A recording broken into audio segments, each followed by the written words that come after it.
என்று பேர் வச்சவன். நான் ஓத்துக்க மாட்டேன். எப்படி? நான் ஓத்துக்க மாட்டேன். எதற்காக? ஆக்ஷனோட பண்ணணும். டேய், நமக்கு இருக்கக்கூடியது கொஞ்ச நேரம் தான். இந்த ஒரு நேரம் கூட டேய், நேரம் குறைந்து கொண்டிருக்கிறது. இருக்கக்கூடிய நேரத்தால் இவங்களே எடுத்துக்கிட்டாங்க. ஆகையால் அந்த மாபெர காண்ட வனத்தை எடுத்து தகனம் செய்ததால் காண்டிபன் என்று பேர் பெற்றவன். ஆமா, அந்த காண்ட வனம் என்றால் எப்பேற்பட்ட இடம் தெரியுமா? அப்படி மாபெர காண்ட வனம் என்றால் 1000 காலக்கேர்கள் உள்ள இடம். ஆமா, அந்த காலக்கேர்கள் என்றால் கொடிய விஷ பாம்புகள் சர்ப்பம் என்று உரைப்பார்கள். எப்படி?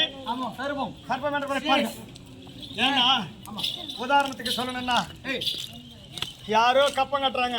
ஆமா, அதாவது கப்பம் என்னன்னா பறிப்பன போல் நமக்கு வீட்டு பிரிவு இல்லையா? அப்படித்தானே சொல்றோம். நம்ம பிரிவு வசூல் பண்றோம். எவ்வளவு பிரிவு? ஒரு 5000 போடுவீங்களா? 5000 10000 இருக்கிறவங்க கொடுக்குறாங்க. இல்லாதவங்க கம்பலோ மூக்குத்தியோ அல்லது கால் சைனோ எதையோ நகரத்தை வச்சுதான் பணம் என்ன செய்வாங்க? திருவிழா நடத்துறாங்க. ஆமா, அதற்கு நாம கொடுக்கணும்னு சொல்லி கொடுப்பாங்க. ஆனா சும்மாவே வந்து ஈன பல்ல இழிச்சுடுவா கண்ணுங்க. அதுக்கு தெரியுமா அந்த கஷ்டம்? தெரியாது. நம்ம 10 முறை நம்ம சொல்லி கூட அது ஈன பல்ல இழிக்குது. நீ தான் 5000 10000 கொடுத்துட்டு நம்ம என்னடா கூத்து விடுறோமே, திருவிழா செய்யறோமே. அவன் சரியா ஆடுறானா இல்ல சரியா ஆடலையா? அவன் அடி போட்டு ஆடுறானா இல்ல சும்மா நடந்து போய் காலையில போய் செஞ்சு நம்ம கிட்ட பணம் வசூல் பண்ணிடுறானா? இதெல்லாம் யோசிக்கணுன்றதே கிடையாது. எப்படி? கிடையாது. நாம 25000 30000 பணம் கொடுத்தா என்ன செய்யணும்? அதுக்கு தகுந்த மாதிரி அவன் ஆடுறானா இல்லன்னு பாக்கணும். நீங்களே வந்து பேசுறீங்க, நீங்களே சிரிக்கிறீங்க. 35000 மீது அவ்வளவு போயிடும்.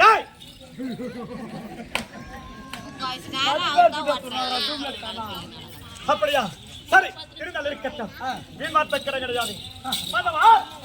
அந்த மாபெர காண்ட வனம் என்றால் 1000 காலக்கேர்கள் உள்ளன. ஆமா, அந்த காலக்கேர்கள் என்றால் கொடிய விஷப்பாம்புகள் சர்ப்பம் என்று உரைப்பார்கள். ஆமா, அப்பேற்பட்ட இடத்தை எரித்து தகனம் செய்ததா காண்டிபன் என்பவர் பெற்றவன்.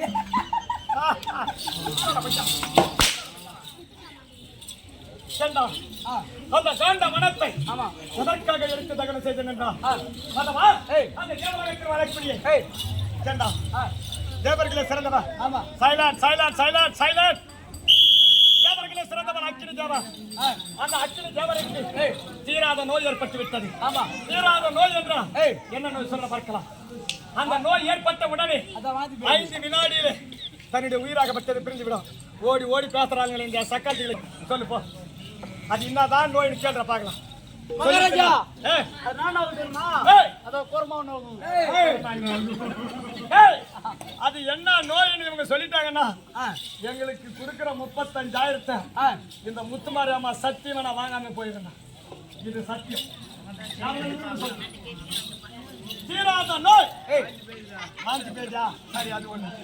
தீராத நோய் மனிதனுக்கு ஏற்பட்டு விட்டா எங்க போனாலும் எந்த டாக்டர் கிட்ட போனாலும் தீராது. ஏற்பட்ட வினாடி 5 நிமிஷம் நம்ம உயிரே போயிடும். அது என்ன நோய் சொல் பார்க்கலாம். நான் சொல்றேன்.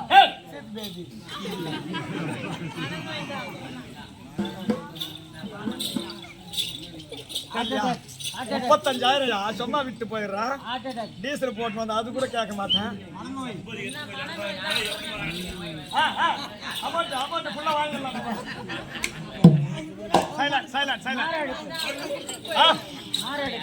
மாறாடிப்பா அப்படி இல்ல. சரி சரி என்ன சைலண்ட் சைலண்ட்.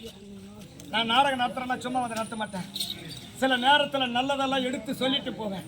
ஏன்னா இந்த 100கணக்கான மக்கள் நாடகம் ஆடுறான்டா ஏதோ வந்து ஆனா ஏதோ பாண்டான்னு சொல்லிட்டு யாரும் இருக்கக்கூடாது. இந்த 100 பேர்ல நான் சொல்லக்கூடியது ஒரு வார்த்தை, அந்த நன்மையான வார்த்தையை 100 பேர்ல ஒருத்தனால எடுத்து அந்த வார்த்தையை என்ன பண்ணுவான், அதன் பிரகாரம் செயல்படுவான். அப்ப என்ன ஆகும்? அந்த ஆளு சொல்லிட்டு போனேன்டா நம்ம இதை செய்யறோம், இது நமக்கு நன்மையாக தான் இருக்கிறது என்று சொல்லி அதை நினைத்து பார்ப்பார்கள். அதுவும் நமக்கு சந்தோஷம் தான். அப்படியா தன்மை போல் கெட்டதையெல்லாம் விட்டு விடுங்க, நல்லது ஏதாவது இருந்தா எடுத்துக்கொள்ளுங்க. அதுக்குதான் சைலண்டா இருங்கன்னு சொல்றேன். புரியுதா? Silent silent. அப்படி தீராத நோயாகப்பட்டது என்ன நோய் தெரியுமா? மனிதனுக்கு ஏற்பட்டிருந்தாலும் பரவாயில்லை. தேவலோகத்தில் வாழக்கூடிய அந்த தேவேந்திரன் எப்படி அந்த தேவலோகத்தில் வாழக்கூடிய அக்கினி தேவர் என்று சொல்லக்கூடிய தேவர்களே சிறந்தவரா அக்கினி தேவர். ஆமா. அந்த அக்கினி தேவருக்கு நோய் ஏற்பட்டு விட்டதா? ஏய். ஐயோ, நமக்கு இந்த நோய் ஏற்பட்டு விட்டது. இது சிறு வினாடியில 5 வினாடியில தன்னுடைய உயிராகப்பட்டது. தன்னை விட்டு பிரிந்து போகிறது என்று சொல்லி அந்த அக்கினி தேவராகப்பட்டவன் ஆண்டவர் மன வருத்தத்தோடு என்ன செய்தாரா?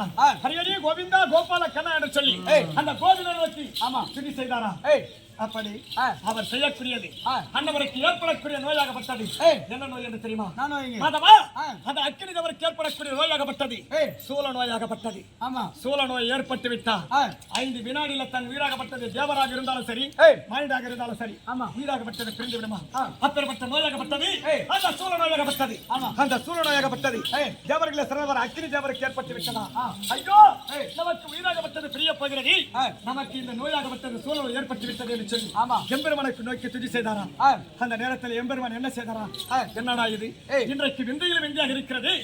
தேவர்களே சிறந்தவன் அக்கினி தேவர் என்றைக்கும் இல்லாமல் இன்றைய நாள் தினத்தில் தன்னை கோரி துதி செய்கிறார் என்று சொல்லி என்ன செய்தாரா? அக்கினி தேவருக்கு உடனடியாக காட்சி அளித்தாரா? அக்கினி தேவரே, என்னை கோரி நீங்கள் துதி செய்யக்கூடிய காரணம் என்னவென்று கேட்டாரா? அந்த தருணத்திலே ஆண்டவா பகவானே, 10 அவதாரம் கொண்ட எம்பெருமானே, எனக்கோ தீராத நோய் சூழலை ஏற்பட்டு விட்டது. இந்த சிறு வினாடியிலே உயிராகப்பட்டது பிரிந்துவிடப் போகிறது. இது கடைசி நேரமாக இருக்கிறது. ஆகையால் உன்னை கோரி நான் துதி செய்தேன் எம்பெருமான் என்று சொல்லி தெரிவித்தாரா? அப்போது என் உயிரை நீங்க தான் பாதுகாக்க வேண்டும் என்று தெரிவித்தாரா? அந்த தருணத்தில் எம்பெருமான் என்ன செய்தாரா? பகவான் என்று சொல்லி என்னை கோரி துதி செய்தார் அல்லவா? இந்த நோயாகப்பட்டது உனக்கு தீர வேண்டும் என்றா அது என்னுடைய கரத்தால முடியாது. ஆகையால் என்ன மைத்துனர் யாரு 32 அடங்க 11 5 அம்சங்களை கொண்டவன் அர்ஜுன மகாராஜனை அழைத்து அவருடைய கரத்தால உனக்கு சூழலை தர வேண்டும் என்றால் மாபர காண்டவனம் 1000 காலக்கெர்கள் விளையாடும். காலக்கெர்கள் என்ற கொடிய விஷப்பாம்புகள் அப்பேற்பட்ட காண்ட வனத்தை எரித்து தகன செய்து இந்த சூழ நோய்க்கு காணிக்கையாக கொண்டு வந்து படைத்தான். சூழலையாகப்பட்டது தீர்ந்துவிடும் அப்படி என்று தெரிவித்தாராம். அந்த தருணத்தில் என்னுடைய மாமா 10 அவதாரம் கொண்டவர் மைத்துனா அர்ஜுனா என்று சொல்லி குரலிட்டார். கண்ணி வைக்க நேரத்தில் என் மாமா பாதத்தில் வந்து நின்று விட்டு மாமா என்னை அழைத்த காரணம் என்று கேட்டு அந்த தருணத்தில் சூழலையாகப்பட்டது அக்கினி தேவருக்கு ஏற்பட்டு விட்டது. இந்த நோய் தீர வேண்டும் என்றால் அந்த காண்ட வனத்தை எரித்து தகன செய்ய வேண்டும். அது இந்த உலகத்தில் உன்னால ஒருவனால முடியும் என்று தெரிவித்தார். மாமா அருளை கொண்டு மாமாவை துணையை கொண்டு நான் என்ன செய்தேன்? மாமா என்னுடைய அருகாமையில் இருந்தா உடைய அருள் எனக்கு இருந்தா எப்பேற்பட்ட வனத்தையும் நான் எரித்து தகன செய்து விடும் என்று சொல்லி என்ன செய்த?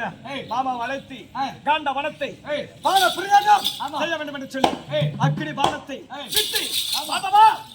அந்த அக்கினி தேவருக்கு என்ன செய்த?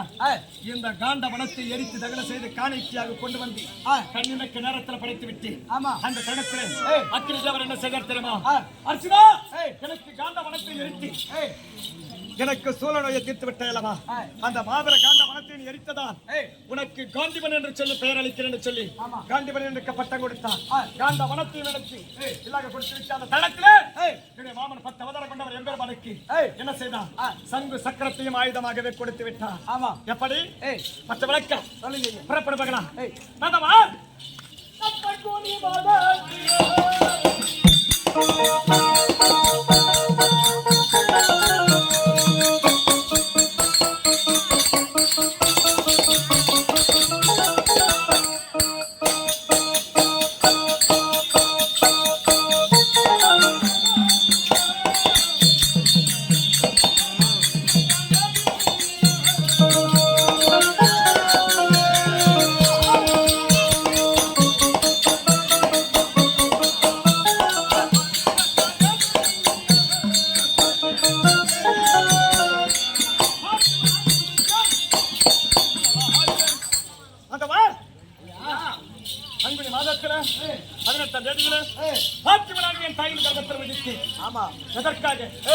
பங்காளி என்று சொல்லக்கூடிய மார்க்கம் பெரிய தந்தை யார் என்று தெரியுமா?